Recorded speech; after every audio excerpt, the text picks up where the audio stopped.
अगर आपको लगता है कि आप किसी भी प्रोडक्ट को आसानी से सेल कर सकते हो या सामने वाले को कस्टमर को आप आसानी से कन्विंस करा सकते हो अपने आइटम या प्रोडक्ट को बेचने के लिए, तो आप बिजनेस मटेरियल है। अगर आप पिछले कुछ साल से 1 साल या 2 साल से सोच रहे हैं कि मैं भी अपना कोई सेटअप या बिजनेस शुरू करूं और कर नहीं पा रहे हैं, तो ये वीडियो आपके लिए है। एक बिजनेस शुरू करने के लिए आपके पास पैसा हो या ना हो, लेकिन आपके पास कॉन्फिडेंस का होना बहुत जरूरी है। आप कॉन्फिडेंट रहेंगे तो अपने बिजनेस में जरूर सक्सेस होंगे। कुछ लोग नौकरी से खुश नहीं होते लेकिन फिर भी करते हैं। वो हर साल सोचते हैं कि इस साल मैं अपना कोई बिजनेस शुरू करूंगा या अपना कोई स्टार्टअप करूंगा, बस 1 साल जॉब करूंगा, उसके बाद अपना बिजनेस शुरू करूंगा। या फिर वो सोचते हैं कि मैं 1 साल या 2 साल पैसे इकट्ठे करने के लिए नौकरी करूंगा, उसके बाद फिर अपना स्टार्टअप करूंगा या अपना कोई बिजनेस शुरू करूंगा, लेकिन वो फिर भी नहीं कर पाते। एक बिजनेस शुरू करने के लिए आपको एक एक ग्रेट अमाउंट, एक बहुत बिग अमाउंट की जरूरत नहीं होती। आप स्टार्टअप बाद में लगाइए, पहले ट्रेडिंग से बिजनेस को शुरू कीजिए। मैं आपको सिर्फ एक सलाह दूंगा कि आप अगर मैन्युफैक्चरर यूनिट या मैन्युफैक्चरर बनना चाहते हैं, कोई प्लांट लगाना चाहते हैं, तो आपको शुरुआत में ऐसा नहीं करना चाहिए। आपको चाहिए कि आप उस प्रोडक्ट का 1 या 2 साल ट्रेडिंग करिए। समझिए, अगर आप एक प्रोडक्ट को लगातार 2 साल से बेच रहे हैं, तो आपके पास एक एक नंबर ऑफ कस्टमर्स होंगे, आपके पास काउंटर्स होंगे जिनके पास आपको माल सेल करना है।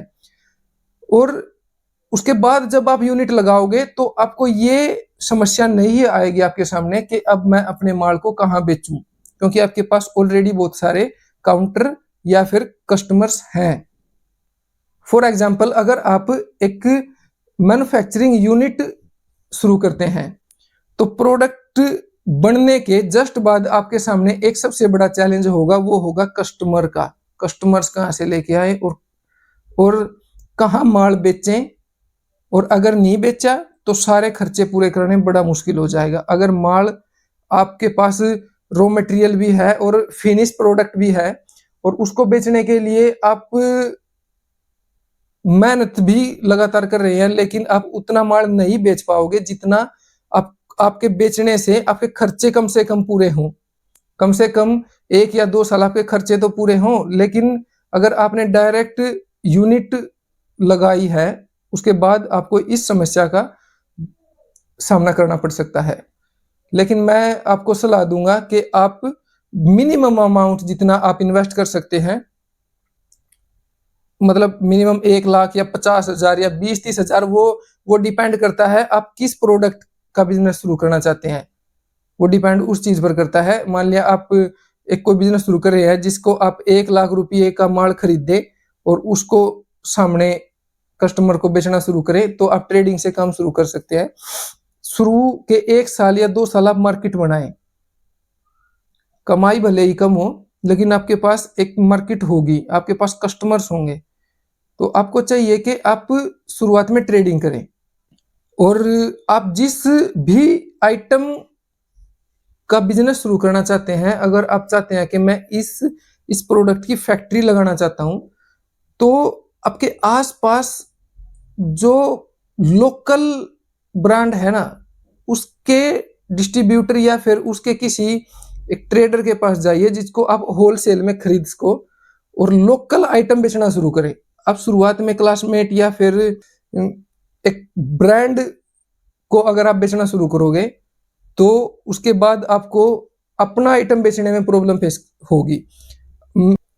मेरा मतलब है, अगर आप 1 या 2 साल बाद अपना कोई आइटम, अपना कोई प्रोडक्ट मैन्युफैक्चरिंग करके उसको बेचने जाओगे, तो वो मार्केट में उस समय लोकल ही होगा।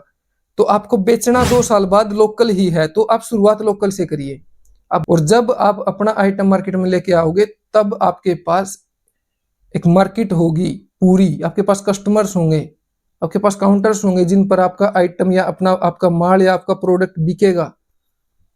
आपको उतनी ज्यादा मेहनत नहीं करनी पड़ेगी और उतना ज्यादा लॉस या नुकसान जो आप एकदम से यूनिट लगाओगे तब झेलना पड़ सकता है, वो फिर आपको फेस नहीं करना पड़ेगा। तो मैं आपको सिर्फ सलाह देता हूँ कि अगर आप अपना बिजनेस शुरू करना चाहते हैं तो आप उस प्रोडक्ट की शुरुआत में 1 या 2 साल ट्रेडिंग करिए। ट्रेडिंग के बाद अपनी यूनिट लगा सकते हैं, क्योंकि आप उसके मार्केट के आपके पास मार्केट की बहुत सारी इंफॉर्मेशन होगी, आपको नॉलेज होगा, आपको ज्ञान होगा, आपको पता होगा कि माल कहाँ बेचना है। और ये भी सबसे बड़ी बात है कि आदमी को पता होना चाहिए कि माल कहाँ बेचना है। समझे, किसी होलसेलर को आप माल दे रहे हैं और वहां से आपको प्रॉफिट हुआ 10%, लेकिन उससे अलग किसी दूसरे काउंटरों पर आप माल अगर दोगे, वहां पे प्रॉफिट आपको हो रहा है 30 या 40%। तो आपको पता होना चाहिए कि आपके पास वर्किंग कैपिटल कितनी है। वर्किंग कैपिटल अगर आपके पास अच्छी खासी है तो आप उसको इन्वेस्ट करिए और फिर 10% पे भी काम करोगे, वो भी बहुत है।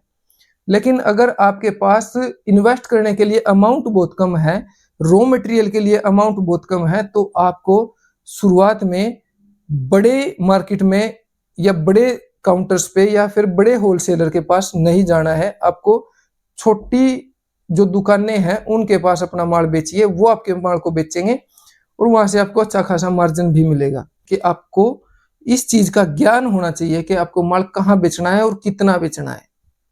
अगर आपका अब किसी भी प्रकार का कोई क्वेश्चन है जिसको आप जानना चाहते हैं कि आपको सेटअप लगाना है किसी भी प्रोडक्ट के बारे में, या किसी भी शुरुआत में बिजनेस शुरू करने से पहले आपको जिन जिन प्रॉब्लम को फेस करना पड़ रहा है, आप उसको कमेंट में मेरे को बता सकते हैं। उस पर मैं आपको रिप्लाई जरूर करूंगा।